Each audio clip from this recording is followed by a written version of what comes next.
Welcome to quality education classes. आज हम लोग जो ये करने जा रहे हैं ये फ्रिक्शन से रिलेटेड एक प्रॉब्लम है जो कि जेईई मेंस में ऑलरेडी पूछा हुआ है। तो इस प्रॉब्लम्स को हम देखेंगे और इस प्रॉब्लम के माध्यम से हम इससे कुछ कॉन्सेप्ट बिल्ड करेंगे और वो कॉन्सेप्ट यूटिलाइज करेंगे फर्दर प्रॉब्लम में। तो फ्रिक्शन का अगर बेसिक कॉन्सेप्ट के बारे में अगर हम बात करें तो फ्रिक्शन का बेसिक कॉन्सेप्ट ऑलरेडी हमारे जो चैनल है उस पर थ्योरी का लेक्चर ऑलरेडी अपलोडेड है, तो वहाँ पर आप देख सकते हैं फ्रिक्शन के बेसिक थ्योरी से रिलेटेड इन्फॉर्मेशन वहाँ दिया हुआ है। तो यहाँ पर मेनली हम लोग क्या करते हैं, प्रॉब्लम्स को देखते हैं। प्रॉब्लम सॉल्विंग अप्रोच एक बहुत बड़ी बात होती है। जनरली क्या होता है, थ्योरी पार्ट्स बहुत से बच्चों का स्ट्रॉन्ग होता है, लेकिन न्यूमेरिकल्स पार्ट जो होते हैं स्पेशली इन फिजिक्स में क्या होते हैं कि थिंकिंग लेवल की रिक्वायरमेंट होती है, एनालाइज करना होता है और अप्रोच करना पड़ता है कि कैसे हम लोग प्रॉब्लम को टेक्निकली अप्रोच करें। तो उस चीज़ को ध्यान में रखते हुए प्रॉब्लम्स को हम लोग फोकस करते हैं और चलिए देखते हैं कैसे सॉल्व करते हैं। यहाँ पर क्वेश्चन में क्या बोला है, the minimum force required to start pushing a body up a rough incline plane is F1। तो यहाँ पर एक छोटा सा हम डायग्राम बनाते हैं।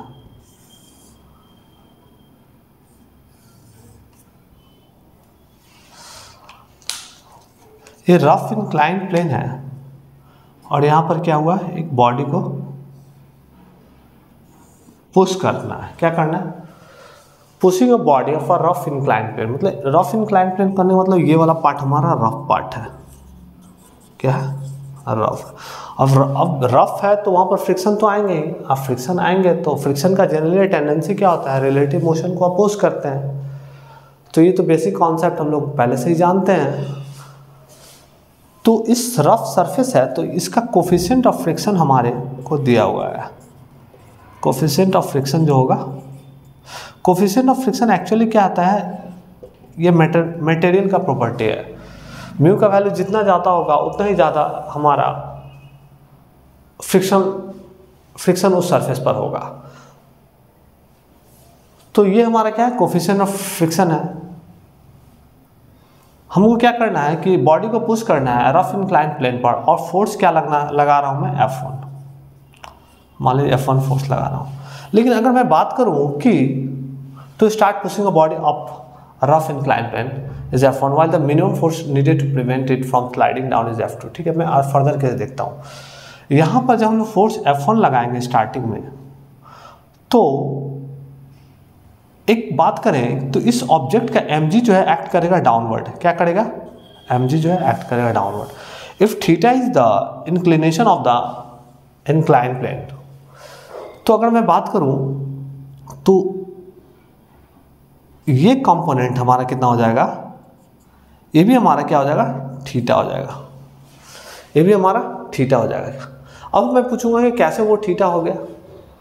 तो अगर बात करते हैं ये थीटा है, तो अगर इसके पैरेलल में अगर इस तरह का अप्रोच हम दिखा रहे हैं, तो अगर ये थीटा है, अगर ये हमारा ट्रांसवर्सल लाइन है, ये ट्रांसवर्सल लाइन है और यहाँ पर जो एंगल का फॉर्मेशन होगा, अगर हॉरिजॉन्टल के साथ थीटा एंगल बनाएंगे तो वर्टिकल के साथ भी वो भी थीटा एंगल बनाएंगे। जैसे में मैं इधर दिखाता हूँ आपको, ये थीटा है और ये हमारा ऑब्जेक्ट रखा हुआ है इंक्लाइन प्लेन पर। अब मैं क्या करता हूँ कि mg को डाउनवर्ड एक्ट कर देता हूँ। तो अगर मैं mg को डाउनवर्ड एक्ट कर देता तो इसको लाइन को नीचे से हटा दीजिए। ठीक है, हम समझाने के लिए बात कर रहे हैं। ये थीटा हो गया तो ये 90 हो गया। कितना हो गया, 90। तो ये एंगल कितना हो गया, 90 माइनस थीटा। और हम लोग जानते क्या हैं कि ये 90 माइनस थीटा है। अगर मान लीजिए कि इस पर एक नॉर्मल लाइन खींच लेते हैं, तो नॉर्मल जो होगा वो क्या होगा, 90 डिग्री का एंगल बनाएगा। तो ये टोटल 90 डिग्री होगा, तो ये 90 माइनस थीटा, तो ये एंगल कितना हो जाएगा, थीटा। समझ में आया, नहीं आया, फिर से देखें।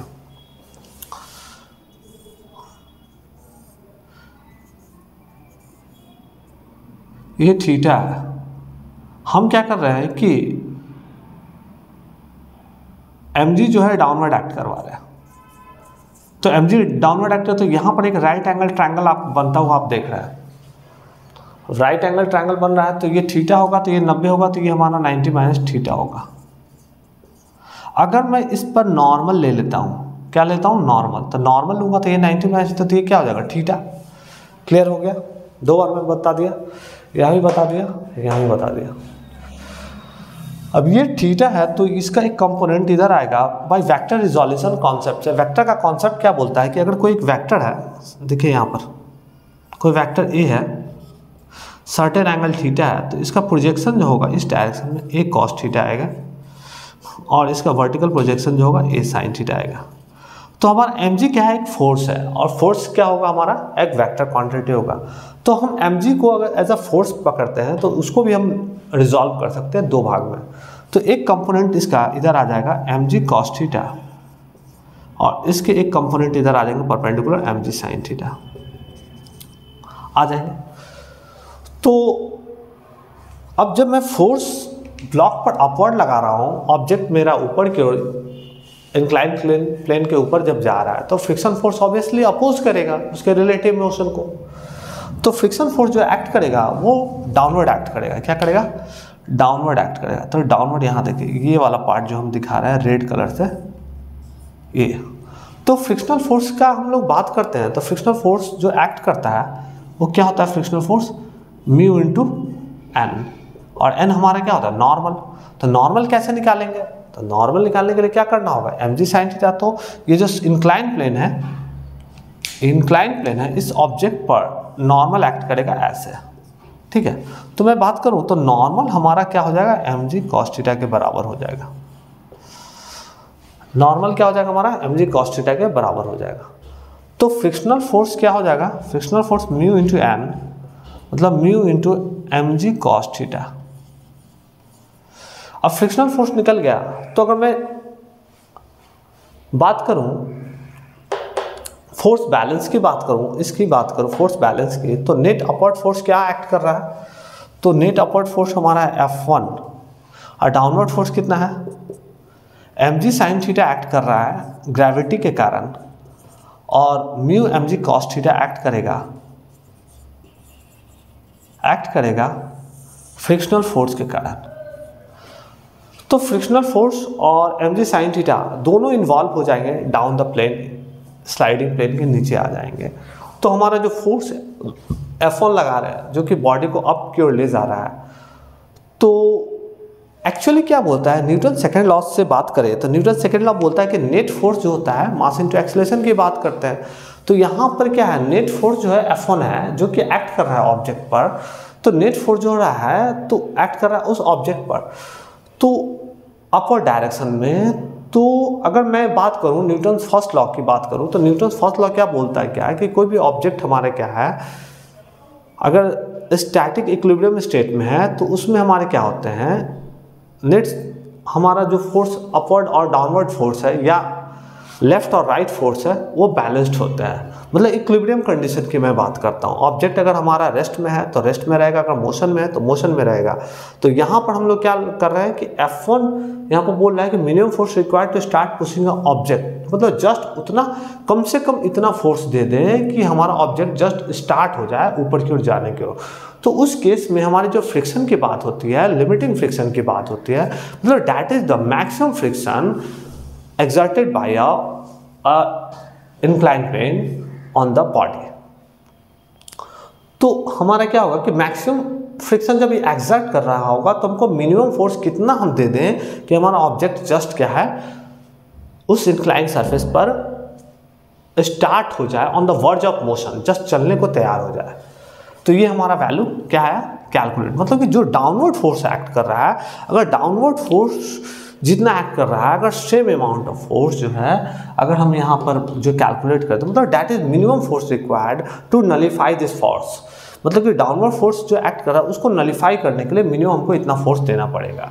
तो जब ये नलीफाई होगा, इससे जस्ट थोड़ा सा अगर हल्का ज़्यादा भी देते तो ऑब्जेक्ट हमारा क्या हो जाएगा, मोशन में आ जाएगा। मतलब कहने का मतलब कि that is the barrier, that is the barrier force आप बोल सकते हैं कि इतना मिनिमम फोर्स अगर हम देते हैं तो ऑब्जेक्ट हमारे जो डाउनवर्ड फोर्स एक्ट कर रहा है जो कि mg sin थीटा और फ्रिक्शनल फोर्स, उसको हम लोग क्या कर पाएंगे, नलीफाई कर पाएंगे।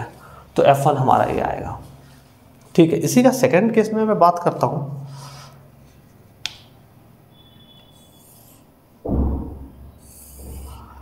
सेकेंड केस में क्या बोल रहा है कि ऑब्जेक्ट जो है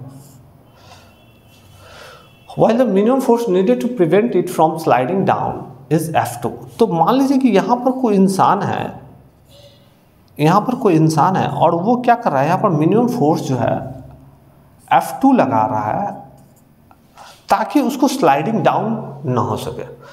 तो स्लाइडिंग डाउन हो रहा है मतलब उसके पीछे रीज़न क्या है कि mg sin थीटा एक्ट कर रहा है डाउनवर्ड डायरेक्शन में, और जब ये स्लाइडिंग डाउन एक्ट करेगा तो फ्रिक्शन फोर्स तो हमारा ऑब्वियसली ऊपर एक्ट करेगा।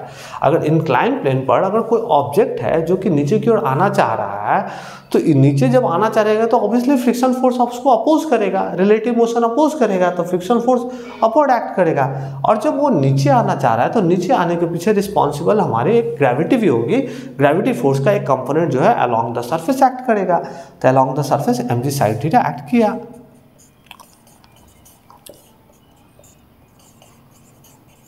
ये तो आप ऑलरेडी आप जानते हैं जो हम लिख रहे हैं। तो यहां पर अगर मैं फोर्स की मैं बात करूं तो F equal to mu mg cos theta. तो हम लोग लिख सकते हैं क्या कि F2 equal to F2 plus frictional force equal to mg sin theta. Equation net balance force हम बराबर कर दे रहे हैं, जितना हमारा डाउनवर्ड फोर्स एक्ट कर रहा है सेम अपवर्ड फोर्स को हम लोग क्या कर रहे हैं यहाँ पर बैलेंस कर रहे हैं। F2 इक्वल टू क्या निकल गया, mg sin theta minus frictional force, और फ्रिक्शनल फोर्स को हम लोग क्या लिख सकते हैं, mg sin theta minus mu mg cos theta. ये हमारा मिनिमम फोर्स जो है जो कि हम लोग प्लेन पर इस ब्लॉक पर अपवर्ड डायरेक्शन में लगाएंगे ताकि हमारा जो ब्लॉक है वो हमारा नीचे ना आ सके। तो ये मिनिमम, क्योंकि जब ब्लॉक नीचे आएंगे तो नीचे आने के पीछे उसका टेंडेंसी क्या रहेगा, वो ग्रेविटेशन में है जो कि एक कंपोनेंट है जिसका mg sin थीटा वो रिस्पॉन्सिबल होता है to slide the object in the incline plane downward direction में। तो जब वो नीचे की ओर स्लाइड करेंगे तो फ्रिक्शन फोर्स ऑब्वियसली ऊपर एक्ट करेगा, फ्रिक्शन फोर्स ऊपर एक्ट किया, और यहाँ पर हम लोगों ने नेट फोर्स का वैल्यू निकाल लिया। F1 और F2 का वैल्यू निकल गया। अभी मुझे पूछ क्या रहा है कि if the inclined plane angle theta from the horizontal F1 by F2, F1 by F2, तो F1 by F2 मैं यहाँ थोड़ा इरेज कर देता हूँ।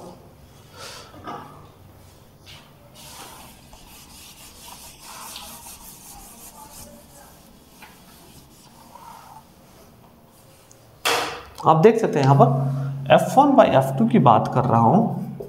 तो F1 का वैल्यू हम लोग निकाल चुके हैं mg sin theta upon plus mu mg cos theta divided by mg sin theta minus mu mg cos theta. mg cancel out कर देता हूँ और डायरेक्ट लिखता हूँ sin theta plus mu cos theta divided by sin theta minus mu cos theta.